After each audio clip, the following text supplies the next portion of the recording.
Hi everyone, welcome to my channel. My name is Gabriella. Today I'm showing my face and also using the Christmas tree as the backdrop because I really love it. So today's video is going to be the last one this year, and I wanted to close the year by showing you my favorite art supplies in 2022.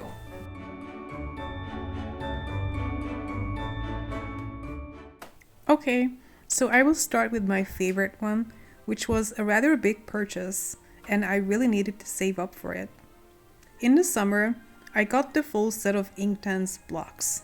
Normally, I don't like to buy large sets. I don't have a full set syndrome, and especially when it comes to water-soluble media, if a palette has more than 24 colors in it, I usually find it overwhelming and I have a hard time figuring out how to work with all the colors and what colors to pick, but this set was really an exception. In my opinion, and this is just my personal opinion, the Derwent Inktense range has the most beautiful color selection I have ever seen in any art supply.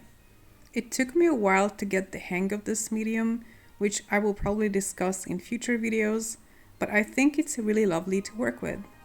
I had a small set already that I got 3 years ago when I was living in London.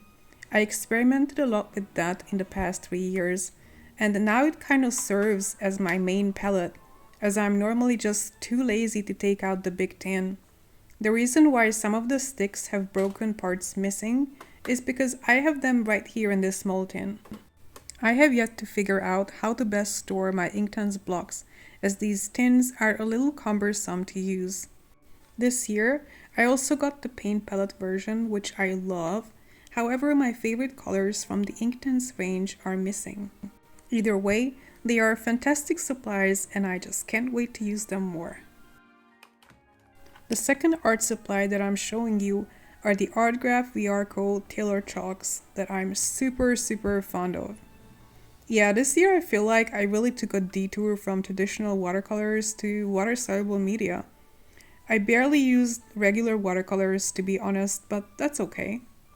I have a review on these that I uploaded about 2 months ago, and it did really well on my channel. Many of you liked it and commented on it, for which I'm very grateful.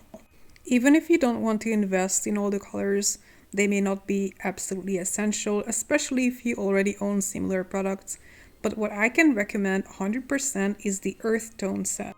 What I find in many watercolor sets is that browns and earth tones in general are either weak or just completely missing. And for someone like me who likes to paint nature and also likes dark contrasts, this set is the perfect choice. Much like with Inktense, I have yet to find a more travel-friendly way of storing these because I would like to take them outdoors. But the packaging is very unique and I have no complaints. The next favorite item from this year is this large set of Faber-Castell cake watercolors, which is the only cake watercolor set that I still enjoy using. In my opinion, it has very good quality, much better than other kids' paints that I tried in the past. They are also very affordable and will last you a long time. I used to own a smaller set and it took me ages and a lot of use to hit pan in any of the colors. Because these are cheaper paints, and cheap paints are never going to be perfect on just any surface, I recommend that you use a better quality paper for it. On sketchbook papers, especially the glossy ones, these paints are not going to look good. The pictures that I just showed you were painted on 100% cotton watercolor paper. Moving on, a definite favorite this year are the Steblo Woody crayons. Now, these are not new to me. I've had them for almost 4 years at this point. However, I extended my collection this year with the pastel shades, which came out this year I think and are definitely new to me. I keep these crayons in a tin box and I recommend that you do the same, as these crayons have a tendency to crack when exposed to dry air and sunlight.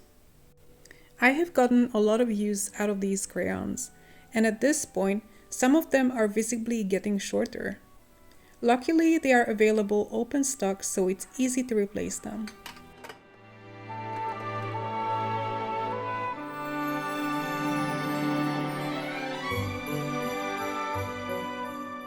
The next favorite is not a new supply either. I've had it for over 2 years, I think. The Derwent drawing pencils are my go-to pencils to finish any mixed media art, whether it be oil pastels, watercolors, Artgraph Taylor chalks. It goes on top of anything. Unfortunately, it has a very limited palette, and all colors are very muted, so they don't go too well with vibrant supplies. But they are soft, oily, and opaque, and just work so well with so many other media that they are a constant favorite.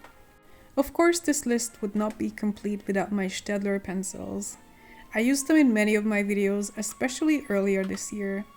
These are simply my favorite watercolor pencils, period. They're vibrant, they fully dissolve, unlike many other brands that I've tried, including very high-end ones, and just have beautiful colors. They are not the cheapest, and their soft leads also wear down relatively quickly, but these pencils are still amazing.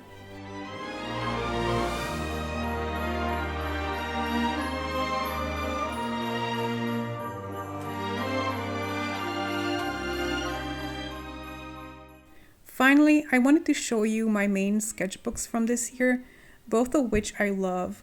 They vary in price and quality, the Canson Saunders Waterford one literally being 5 times more expensive than the Fabriano 1264 one. I love them both and I use them for different purposes. The Canson art book is like the premium one that always gives amazing results. However, I'm very precious about the paper and often struggle getting started on any art in it. The cheaper Fabriano sketchbook has 25% cotton, has a very rough surface, and also a super strong surface sizing. It's very good for Inktense, Graphitint, and mixed media in general, not so great for delicate watercolor techniques such as glazing. I also use it for watercolor pencils very often because the strong sizing can handle a lot of rubbing.